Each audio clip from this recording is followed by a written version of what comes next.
In the finale, we share examples of what works and some of the lessons for communicating economics.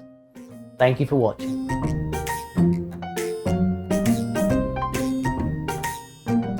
So now we're in examples. Here's one I made earlier. Is it possible to capture and get across the main points of your research in 15 seconds? That is the challenge facing Tommaso Sonno, a young economist who's been shortlisted by the ECB for a prize. As part of that, he has to create a 15-second video that will be put in front of senior economists and policymakers at the ECB, including Mario Draghi. 3, 2... In our paper, we show theoretically and empirically that increased financial frictions can lead to anti-competitive effects, hindering the reallocation process usually ensuing after a crisis. As a bonus, we also offer you a new structural measure of credit constraints at the firm level.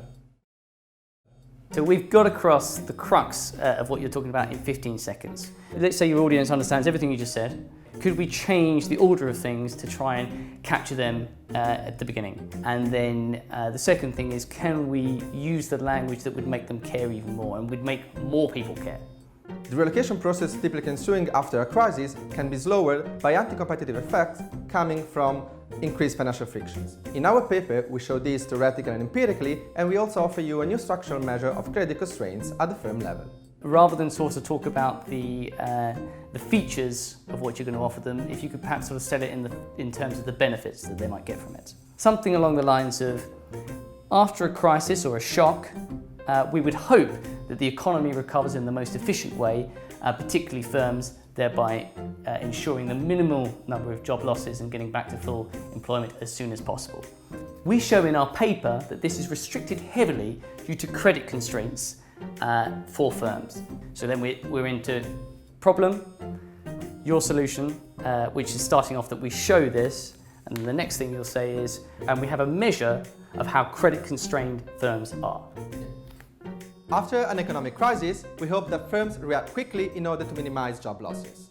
We show that a big thing holding firms back is a lack of access to loans, and we provide a new measure of firms' credit constraints, thereby showing steps towards a possible solution. Fantastic, we've got it. Great. Okay, boom. There we go. We are done. Okay, fantastic.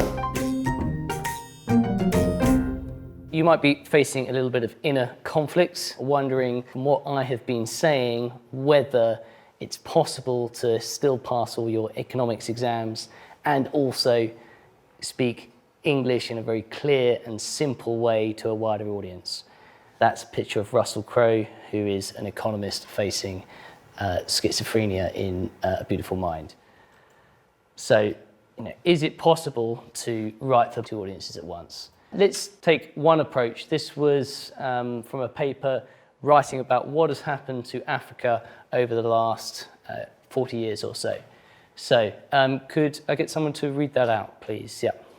Africa's problem is to break out of economic stagnation that has persisted for 3 decades.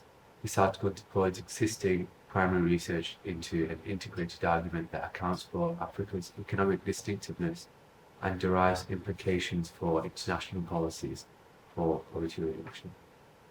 Okay, so that's one approach to writing about Africa over the last 40 years or so.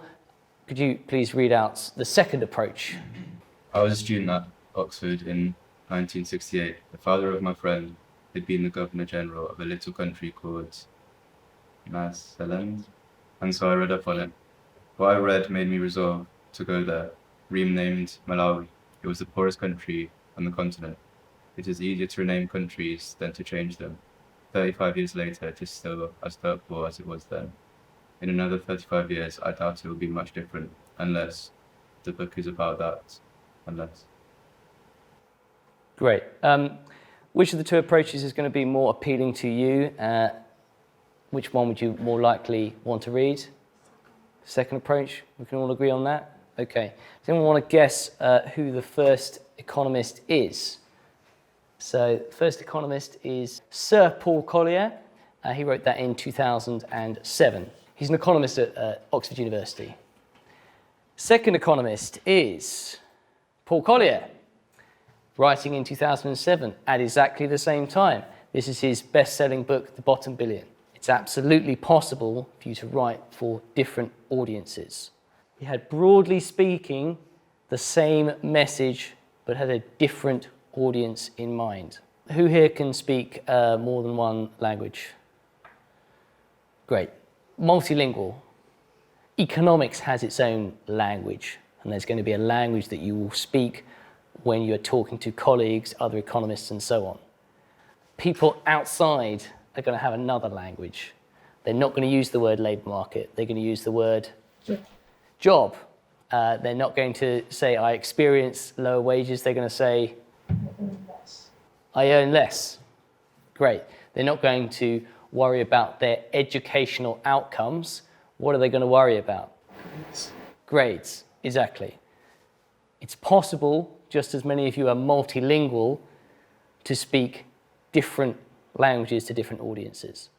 Are there any other examples in other languages that you speak where you address somebody differently depending on who they are? Yeah. What language is that? Urdu. Urdu.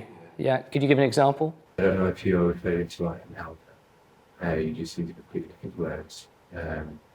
Whereas if you're talking to someone like younger, it's just more of a blunt, sort of direct. Do you think that's the same in English? I guess in English it's just like one word for everybody. Yeah. But I mean, if you were to write an email to your professor, would you say, hey ya? What's up? You wouldn't say that. You might say that to some of your friends. You wouldn't put it at the end of the email laters. I don't think anyone does that now, but you would address them differently. If you're speaking to an economist, you're going to address them differently to a member of the general public. It's the same thing. There's huge amounts of nuance in the English language we don't give it credit for. And there is a language you're going to use to speak to economists and a language you're going to speak to the general public. I'm going to show you very quickly what happened as a result of this. And so I realized we had to go through the business of building an informed citizenry. That's why I broke all the professional rules of conduct for an economist, and I wrote an economics book that you could read on a beach. The Bottom Billion is an economics book you can read on the beach. He wrote that because he wanted to have an impact. This is him talking at a TED Talk in 2007 or 2008. Again, he's got his research, he's got his, that's him being an economist, but he went out and wanted to work on communicating his idea. I'm now going to hand over to someone who has inspired me with his work. When I read The Bottom Billion and then Wars, Guns and Votes, they helped to forge my thinking about how we do development properly, how we help countries, how we tackle poverty. And that is Sir Paul Collier, who also helped... This was a film we made 10 years later with David Cameron, introducing Paul Collier, saying that he had read that book. I have no evidence as to whether he read it on the beach or not, but he read it. You can have the same message if you focus on the medium and getting it across to the right audience, you can have an impact. His book went on to be a bestseller, and in terms of impact, he's one of the most impactful economists dealing with development issues, I think it's fair to say, in the world. We've gone through the 5 steps of a research video. Why does good communication matter? Is it even possible? The 5 steps, examples, and lessons. Hopefully you've seen that I've taken you through a lecture in 5 steps as well. It's not just 5 ways to make a video, it's a 5-step structure to getting a story across. I started off the lecture with the problem that we face with communicating economics, that people care about economics issues, they don't trust economists, they don't know who economists are. We then went through the question, and the question was, could you improve on that? Could you make videos and films, or by providing tools to economists, and it could be, the medium could be a book, the medium could be talking to the media, the medium could be making videos and films. Could we do something about that?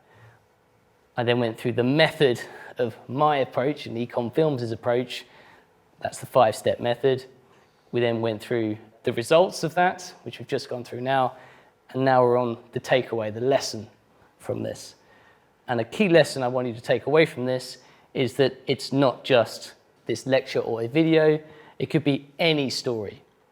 So, once upon a time is how any story will begin. Once upon a time, there was the Great Recession, and I graduated from the Great Recession, and I saw that there were a lot of people who wanted to understand what was going on in the economy, and I could see that the area of growth for communication was video. I wanted to become a filmmaker, so I went on a quest to try to see whether that would be possible and whether we could perhaps improve on the lack of understanding of economics by making films and videos to better communicate economics. That quest has taken us around the world, and we've been fighting a battle. Came up with some methods and tools that could be used to better communicate economics. At the same time, set up Communicating Economics, which has now been taken on and will be its own website as a way to provide the tools to people who aren't in our videos to better communicate economics and to hopefully solve that problem. Part 4 is victory or defeat. We've left the comforts of the Shire. We're now facing the dragon. Are we going to kill that dragon? Are we going to solve the problem that economics is poorly understood, that economists are not trusted? That victory or defeat, it's not up to me. Hopefully by providing videos and films, we can make a small step towards that.